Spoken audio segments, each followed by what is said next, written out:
Okay, let's go to the Blackshire matter. Shana Marie Blackshire. Date and time set for sentencing, and this is in CR 22209. Good afternoon, Your Honor. Caleb Wagner on behalf of the state.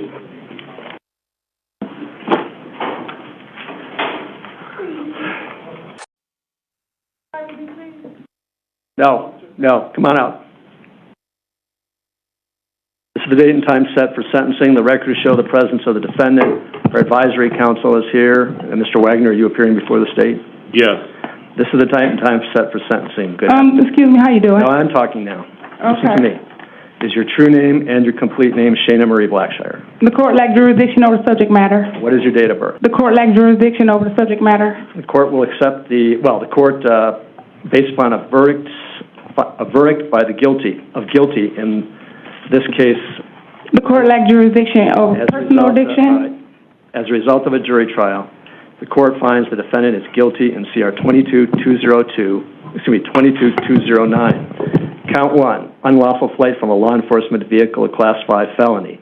This isn't just another sentencing. This moment seals the fate of Shana Marie Blackshire. What makes it hit harder is how calmly the judge delivers a list of convictions, like reading a grocery list. Yet each word adds years to her life behind bars. 13802. And she's also guilty of count 4, burglary in the second degree. This is a Class 3 felony in violation of ARS 13-1507A, 13-1501, 701, and 702, and 13801.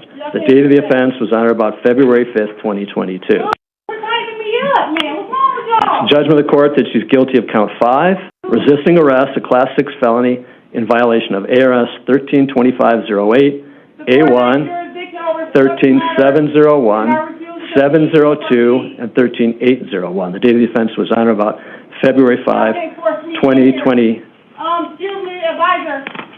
Burglary, resisting arrest, unlawful flight, these aren't victimless crimes. They're violent tremors that shake real people's lives. What stands out here is not just a list of charges, but how quickly her actions escalated from one mistake to a pattern of chaos. These cases all those charges could have been brought together and tried together, but they weren't. I'm not criticizing the decision. It is what it is. It happened for independent reasons, but I'm finding that they are not repetitive. So, Mr. Wagner, do you want to be heard on behalf of the state? I do, Your Honor. I refuse to proceed. And if the victims wish to be heard, we have victims here in the courtroom, a victim, I think, I'm not sure. No, Your Honor, she's outlasted the victims. She's outlasted the victim. Do you wish to be heard? The victims have had to return back to their homes in Oregon, and they're not here, which is a detriment to them. They had as much a right to be here as she did for sentencing, but she is her own attorney, and she's drugged us out long enough that the victims aren't here to give a statement today. Right, so y'all can't do that. Y'all cannot force me. Y'all can't sentence me like this. This is where it gets personal. The prosecutor reveals something we often forget. Behind every legal term is a real person, a woman who can't feel safe in her own home anymore. That's not just emotional damage. That's trauma that lingers long after the gavel drops. Not only did she commit these crimes separately from the other crimes, these crimes significantly, especially the burglary, I believe substantially affected the victim.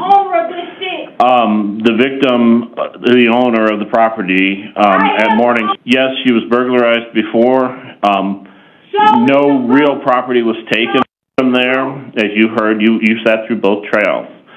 But in this case, in this burglary here, count 4, Your Honor. The defendant confronted the victim at her home and has substantially affected the way the victim feels about her safety and security at the home, which I think is very important, Your Honor. There's a pattern here. Shana was out on bond and committed more crimes. For the court, that's not just bad judgment. That's a betrayal of the system's trust. That's why the judge leans toward the 2-year enhancement. This accountability in action. All right. All right. Defendant is back. You may continue, Mr. Wagner. Thank you, Your Honor.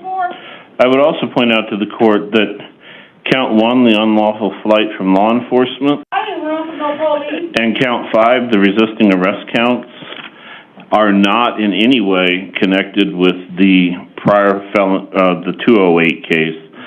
They're separate victims there. These are definitely separate incidents.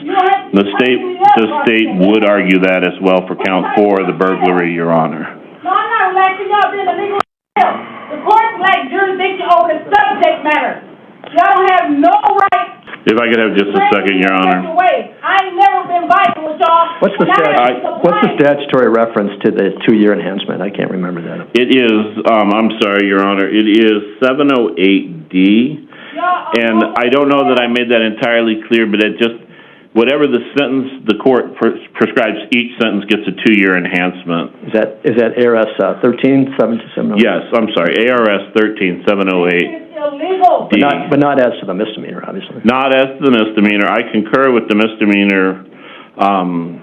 As to count 1, unlawful flight, a Class 5 felony, the court, as I said, finds the offense to be non-repetitive, non-dangerous. The court imposes the presumptive term of 1.5 years in the Arizona Department of Corrections. The court imposes an additional 2 years sentencing enhancement because this offense was committed while the defendant was on pretrial release, and that's pursuant to ARS 13708D. So the total sentence as to count 1, Class 5 felony, is 3.5 years. As to count 2, this is the misdemeanor criminal damage. The court imposes a sentence of time served. As to count 4, again, the court finds this to be non-dangerous and non-repetitive. This is burglary in the 2nd degree, Class 3 felony. The court imposes the presumptive term of 3.5 years. The court also imposes the sentencing enhancement pursuant to 13708D of 2 years. So the total offense level, the total sentence for count 4 is 5.5 years. As to count 5, resisting arrest, it's a Class 6 felony, non-dangerous, non-repetitive. The court imposes the presumptive sentence of 1 year. The court further imposes the sentencing enhancement as required by law under ARS 13708D for 2 years, for a total of 3 years as to count 5. The court further designates that the sentence imposed on counts 1 and 5 are to run concurrent with each other. That is the... 3, 5 years for fleeing 5 for burglary, and another 3 for resisting arrest. But what's chilling is how the judge stacks them. Not all at once, but one after the other. This wasn't just punishment. It was a message. Actions have escalating consequences. That's because this defendant was released in the prior case, 22-208, when it was a justice court case. She was released when she posted bond on July 7th, 2021. She failed to appear and a warrant was issued for her arrest on October 20th, 2021. The events in this particular case are alleged to have occurred, I believe, on February 5th, 2022. So the events that happened at the Morningstar Ranch that were the subject of 22-208 are alleged to have occurred on the dates. Those were alleged to have occurred back on June 12th, 2021. So the prior case, the burglary, alleged to have occurred on June 12, 2021. The fraudulent schemes in 22-208 was alleged to have occurred on or about July 6th. She was found guilty of that by the jury.